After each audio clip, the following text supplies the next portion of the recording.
So this is changing my whole perspective, though, getting to know these ships.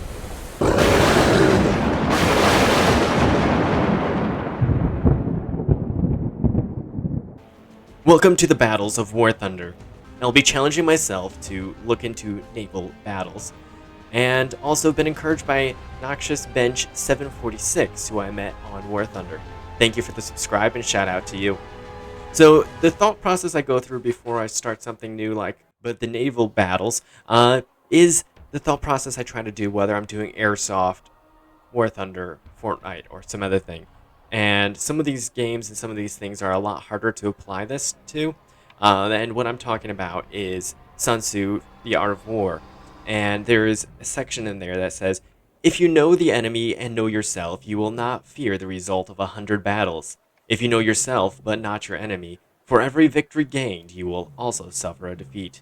If you know neither the enemy nor yourself, you will succumb in every battle. So in this case, going into naval, I feel kind of like that I am going to run into the thing of you will succumb in every battle because I don't know the vehicles I'll be using or the enemies I'm going against. The best thing I can do is try to kind of figure out who I will be going against. So in this case, the German, I can see that we're going against something with 2 torpedoes and some sort of turret. And then we can see that's the reserve. Then let's see if we go against Russian, we can kind of see we're going against a torpedo again. And what is that, bigger machine gun? I think it is. No.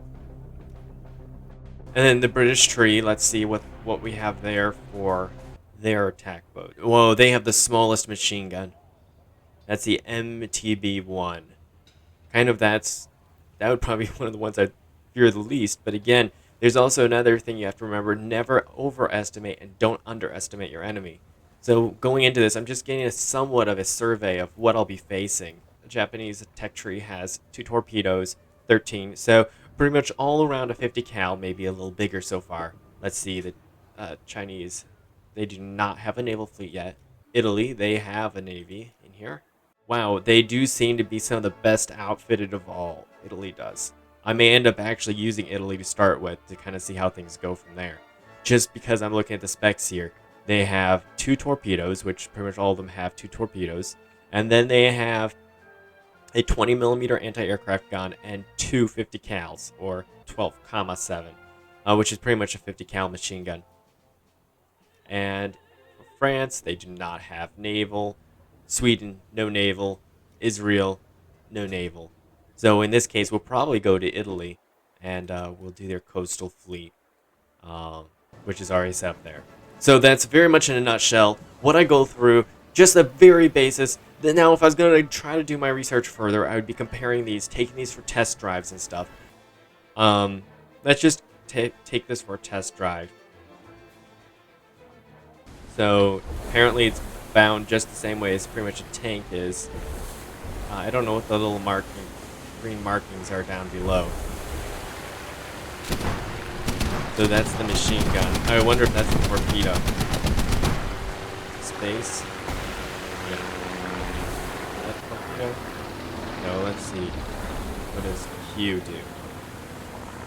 Oh, well, yeah, both torpedoes went that way, so I was aimed wrong. Okay, let's see. This says threat in the air. Let's see what are we dealing with there. It's a plane. EF-110. I don't think there's any way I could hit it at that range.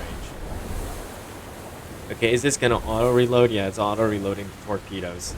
There is a attack. That's attack code. Why is it shooting off?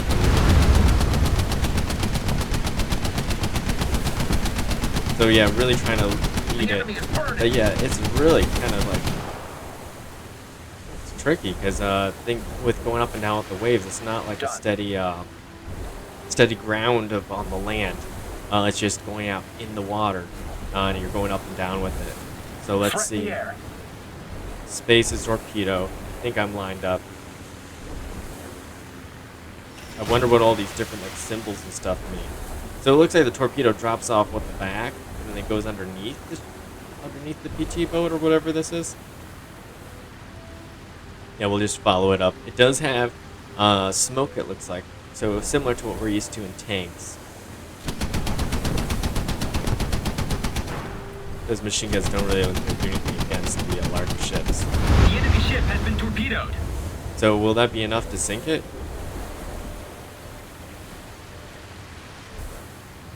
So the best thing is we're trying to learn who the enemy is, and we're going to kind of learn our strengths and weaknesses with whatever nationality we choose, and then we can kind of understand what we're going against. The trick is, for me, trying to remember what each of these names remember. PT6 is going to be easy to remember, because I know studying American history and stuff in World War II, PT was... It does look kind of like space agey almost, with the turret on the top. Or what, I don't know what else you call it. Everything's a lot more enclosed than on the PT boat. I feel like I'm going much faster.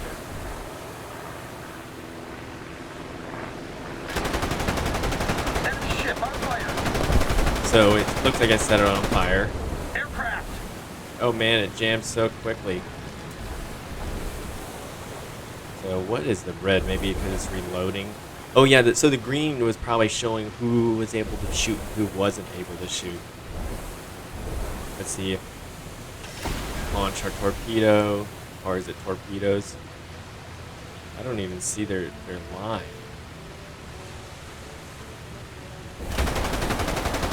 Now we're going against PT6. I would assume either shoot the cockpit or from the back where the engine is hopefully located. Yeah, this does seem definitely much faster than PT6. Done. Let's go against the G5 from the USSR.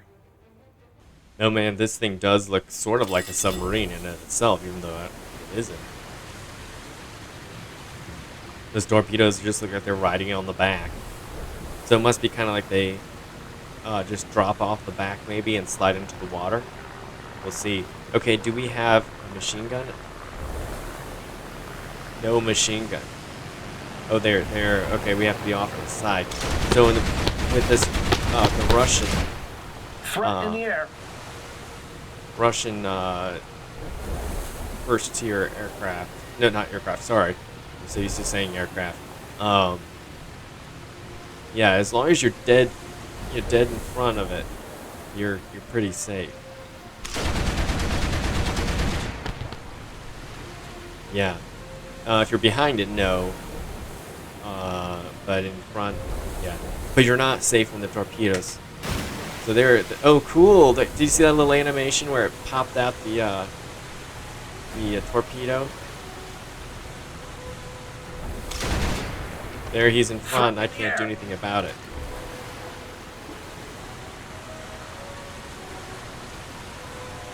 Man, this thing is though very maneuverable. Very maneuverable. Well, I did get the bridge destroyed, Torpedo impact. which is good, but he's still moving. Enemy ship on fire. Okay, so that means he's now The enemy ship no sank. longer moving. So he's crippled. So the S-38 from Germany is relatively easy to cripple. But I guess pretty much all of them would be on the bridge. Man, does this thing maneuver very nicely, though. Really kind of like that. I feel like it's taken a lot, though, to whittle the German ship. And the thing I'm trying to do is I'm trying to give the best tools necessary before I actually go about going into a battle.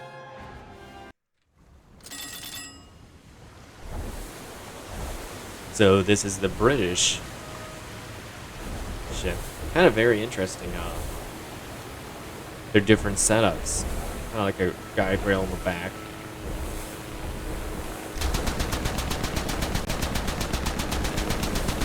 Man, oh, it did actually hit it. Twin machine gunners. There's actually a lot of firepower on this Threat in the one. air. 8 machine guns. So even if they are tiny, not very much. Oh, I guess there's gun crush depending on how the wave was. It is tricky when you're on the move to actually hit a target. So he's not going to be feeling so good. So we have the fast attack. aircraft. That's what I'm calling it. So apparently we can't. Oh, is it reloading or? Oh yeah, they're reloading. Yeah, so the British tree, actually, this is good to know. The British tree has, yeah, a small round, but man, they can pump out a whole lot of firepower. Yeah, this is something I'm going to definitely want to avoid going head on if I'm driving the other, or how do you say, sailing the Italian ship. We'll launch this. I didn't get a chance to watch the animation of it. Oh well. Not quite as maneuverable as the Russian ship. But, okay, I think we've gotten kind of enough of that. So we're going to go to the Japanese tree now. We'll try the Type T-14. I clicked the wrong button, apparently. Here we go. Test sail. Let's see, we have one large machine gun. But oh man, is it hard to hit.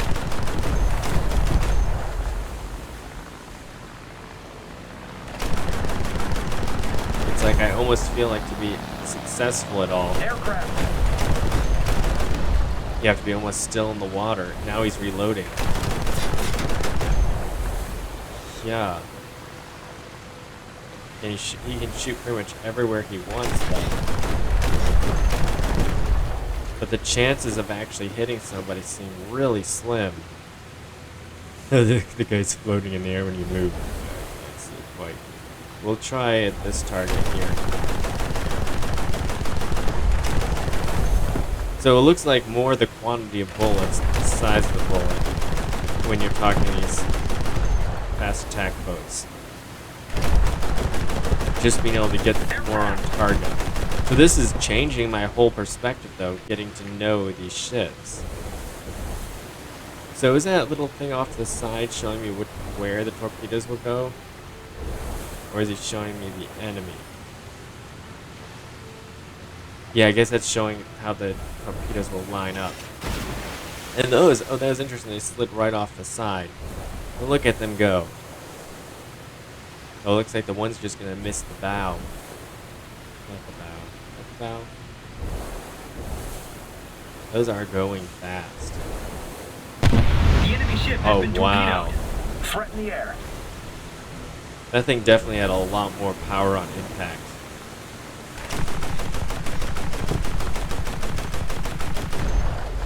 Return to the hangar. Yes, we will go. Yes, yes, that's what I'm trying to do. Yep, there we go. China. Nothing. Italy. We'll give that a try. I was thinking I was going to definitely go with Italy, but I'm not so sure after test driving the British ship. But this one does have a decent amount of gunners on it. Looks like, okay, he has a big gun on the back. Can aim low, but it's only for targets in front. It can't really shoot anything. Well, that's interesting, like a cage around it.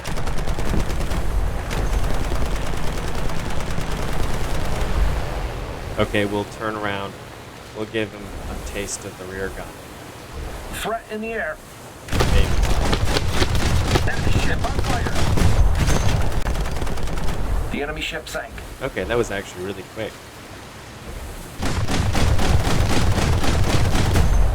Interesting, I'm trying to figure out how to lead this thing. Ooh, I almost came close to running into a rock. It's kind of like a cross between tanks and aircraft. You're fighting on only one plane, but you're moving much faster than tanks. But you have less places to hide.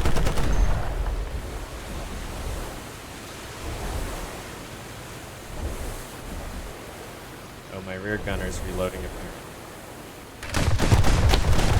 Threat in the air. Okay, that actually is pretty efficient. Okay, let's see how the animation, I'm guessing these will just roll right off the side. Yep, exactly.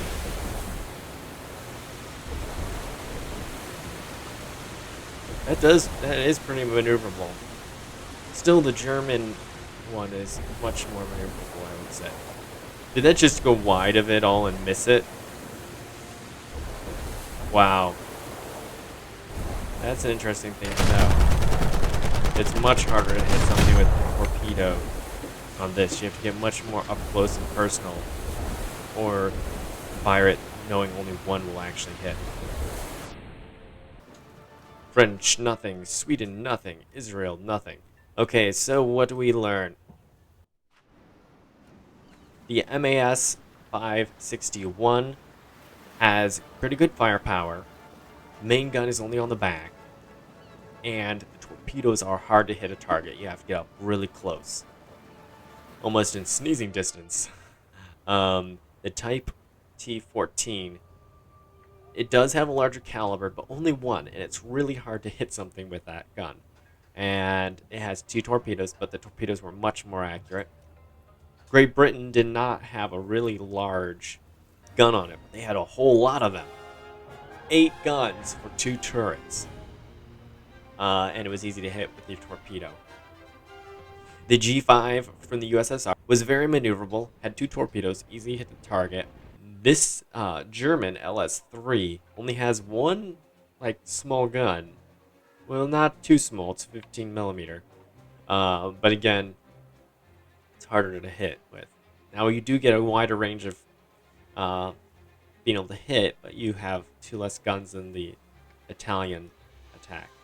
Now the PT6 has 2 torpedoes and 250 cals, so kind of a hybrid, but it's a little bigger of target, feels a little more sluggish turning. So that's kind of a comparison of it as we're trying to get to know our enemy and know our own vehicles. Hopefully this helps you guys too, knowing kind of the thought process as you guys go into different games, whether it's War Thunder, Fortnite, you name it. As long as you can kind of categorize and learn the strengths and weaknesses of your opponent and the strengths and the weaknesses of your loadout, vehicle, or whatever it is. So thank you for watching. This is the Black Wolf Division. Make sure to subscribe, like, and comment. We'd love to hear from you. And until next time, we'll see you in the battles of War Thunder.